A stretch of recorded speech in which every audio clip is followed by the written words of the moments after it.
Refraction. पहले तो समझो रिफ्रैक्शन होता क्या है, ठीक है। अभी तक हम लोगों ने बात करी मिरर की। मिरर क्या होता है थोड़ा बेसिक समझना।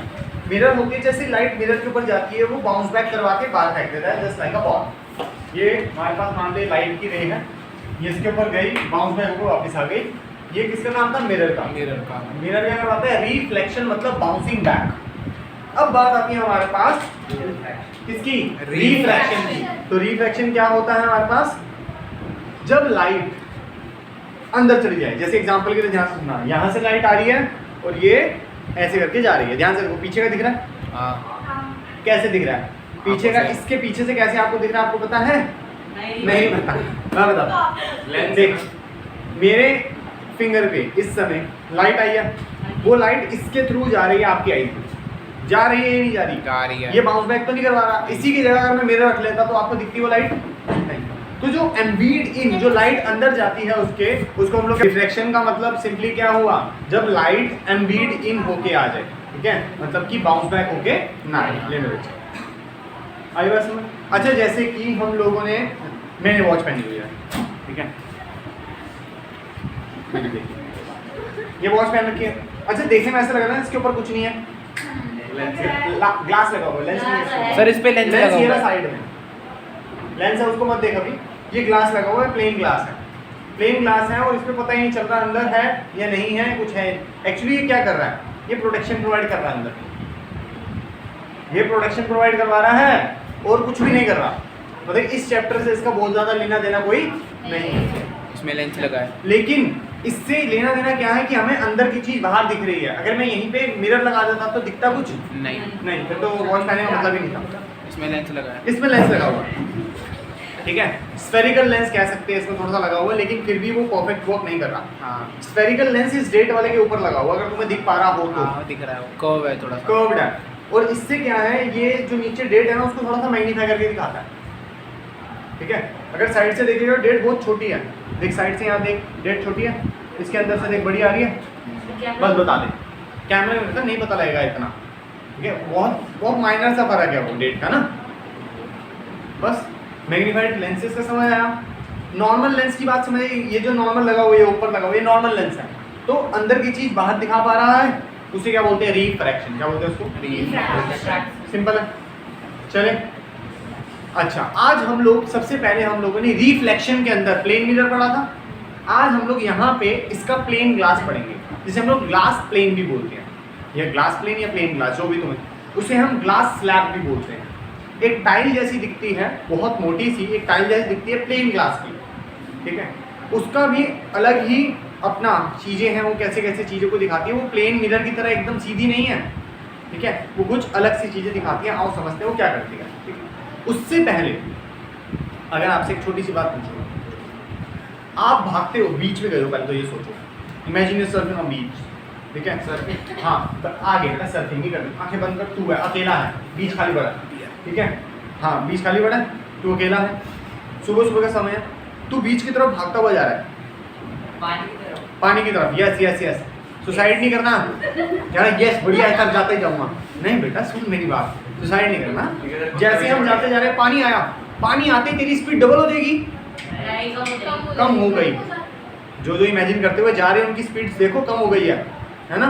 और अगर स्पीड कम हो गई है तो इसका रीजन क्या है? पानी में जा ही नहीं रहा बेटा, तू मैंने तुम्हें बोला था बीच खाली है, तुम अकेले हो बीच पे, तुम कहीं और निकल गए। सर, मैं तो अकेले बैठ के फिर अब समझो सर, एंजॉय करना चाहिए ना, लोनली। अब ऐसा क्यों? रीजन बिहाइंड इज कि जो वाटर है उसकी जो डेंसिटी है वो कैसी है? हाई है एज कम्पेयर टू एयर। इसका बेस्ट रीजन क्या है?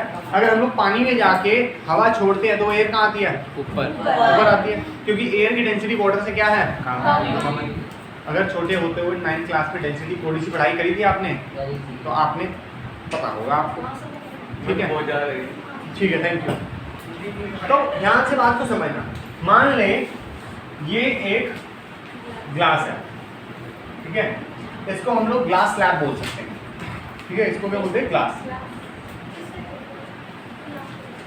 मान ले लाइट यहां से टेढ़ी होके ऐसे आई, ये लाइट एंटर कर रही है, दीदी ऊपर देखें, ये लाइट इसके अंदर एंटर कर रही है, जिस भी पॉइंट पे अगर जिस भी पॉइंट पे इंसिडेंट रे आई है, जिस भी पॉइंट पे इंसिडेंट रे आई है, ये दिख रहा है देखो, ठीक है, जिस भी पॉइंट पे इंसिडेंट रे आई है वही उसी पॉइंट पे 90 degree to the surface normal बनेगा। Yes sir. नॉर्मल क्या होता है?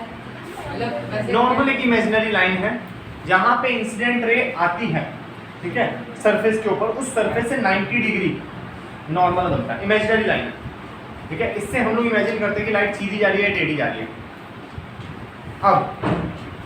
अब एक बात बताओ, बाहर एयर थी, हाँ ठीक है, आप जब एयर से वाटर में गए थे तो आपकी स्पीड कम हुई थी, स्लो। तो क्या स्पीड ऑफ लाइट भी कम होगी? हाँ जी।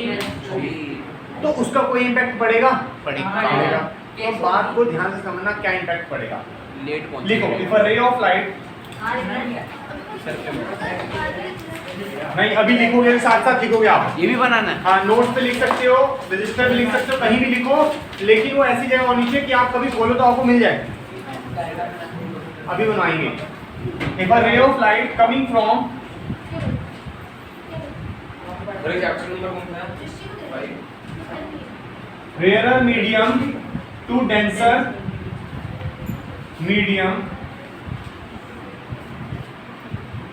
it will bend towards normal.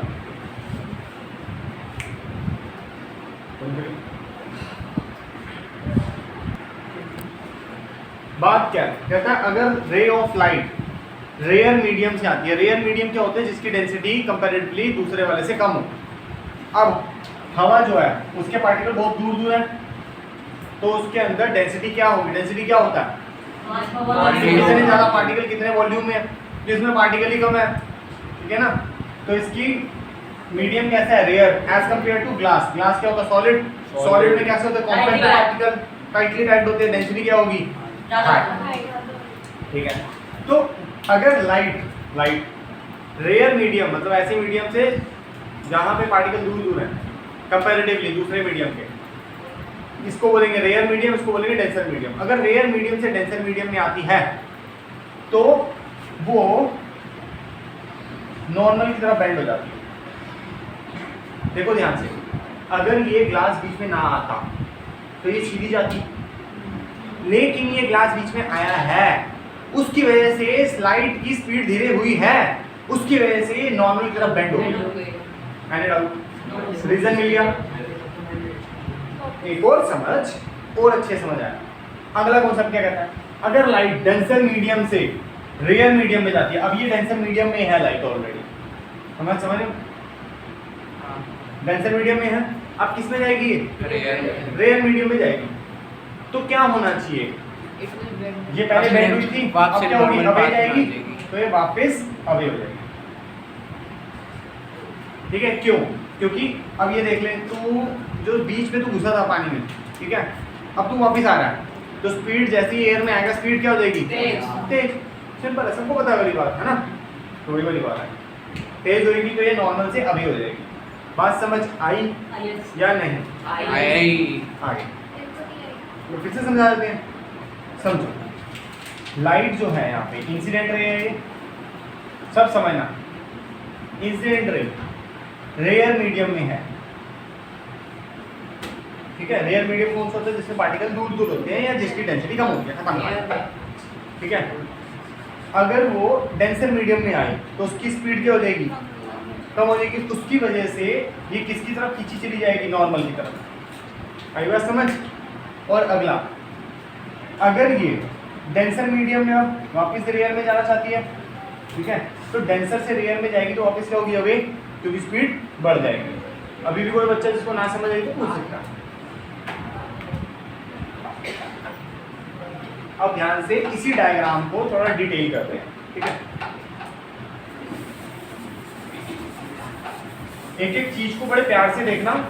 आपकी बुक में 4-5 रे डायग्राम बनाया हुआ, इसको लेके लक्ष्मी सिंह की बात कर रहा हूँ मैं, हम एक ही में ये पूरा कंप्लीट हो जाएगा। देखना, इसको रेक्टेंगुलर शेप का लेना पहली बात तो, ठीक है।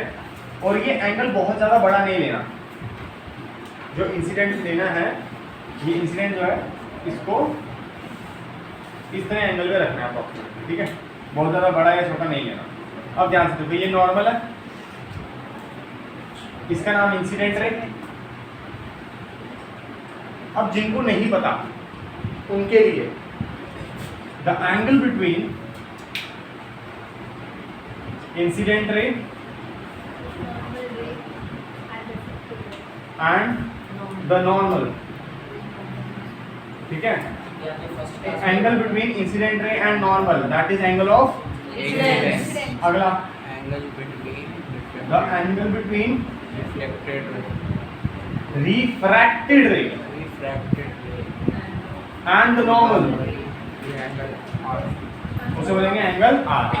अब नया आएगा, the angle between emergent ray and normal is angle of emergence। What is that? हाँ मेरे बच्चे ये ई लिखा है। अच्छे से बना देते हैं, स्पाइडर मैन जैसा लग रहा था ना। हाँ ऊपर देखो, पैटर्न ऊपर देखो। अब ये इंसिडेंट रे है, ये एंगल बनाया, एंगल ऑफ इंसिडेंट लिख दूं? हाँ भाई सही है। नहीं गलत है सर, ये गलत है आर उसका क्या गलती होगी बेटा इसमें? सर, नहीं है ये। यहाँ नॉर्मल और उसके बीच यार हद होगी, ऐसा नहीं हो सकता है। नहीं हो सकता क्यों, क्या दिक्कत है इसमें? सर, गलत है। नॉर्मल को से लाइज बिटवीन तो बोला, आपको एंगल बनाना है किसके बीच में? नॉर्मल और इंसिडेंट रे के इंसिडेंट रे और नॉर्मल के बीच में, उसको बोलेंगे एंगल ऑफ इंसिडेंट। ठीक है। ऊपर नहीं समझ आ रहा ना?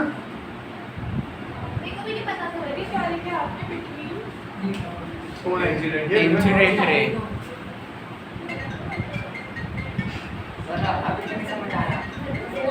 Incident ray. तो अगला क्या होगा? ये एयर है और नीचे क्या है? ग्लास है।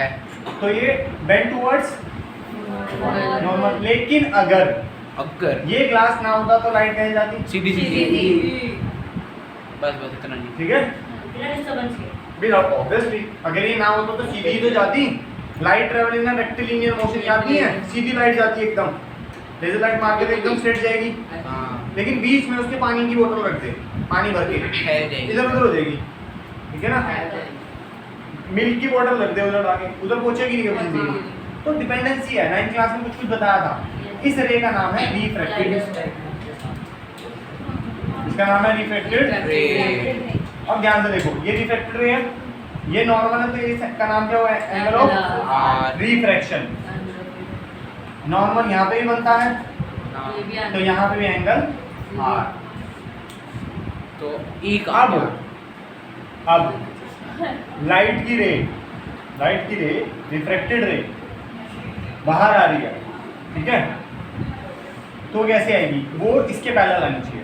तो आ जाएगी। जितना एंगल बेंड हुआ था उतना ही तो एंगल वापस आएगा। समझ रहे हो? क्यों ऐसा हुआ? क्योंकि जिस मीडियम में गई थी उतनी तो स्पीड धीरे होगी और उतनी अब वापस तेज हो जाएगी। समझे? नहीं समझ आ रहा तो इक्वल रखना, धीरे धीरे खुद समझ जाओगे इस बात। अब क्या है? एग्जैक्टली इसके पैरेलल, ठीक है। खुद देखोगे ये दूर चला गया। और इसका नाम क्या है? एमर्जेंट रे। इसका एंगल होगा एंगल ऑफ एमर्जेंस। एमर्जेंट भी बोल सकते हैं, एमर्जेंस भी बोल सकते हैं, ठीक है। Is it clear till now? और इसमें एरोज लगाना मत भूलना। और सबसे मजेदार बात, ठीक है, यहाँ तक नोट करो फटाफट।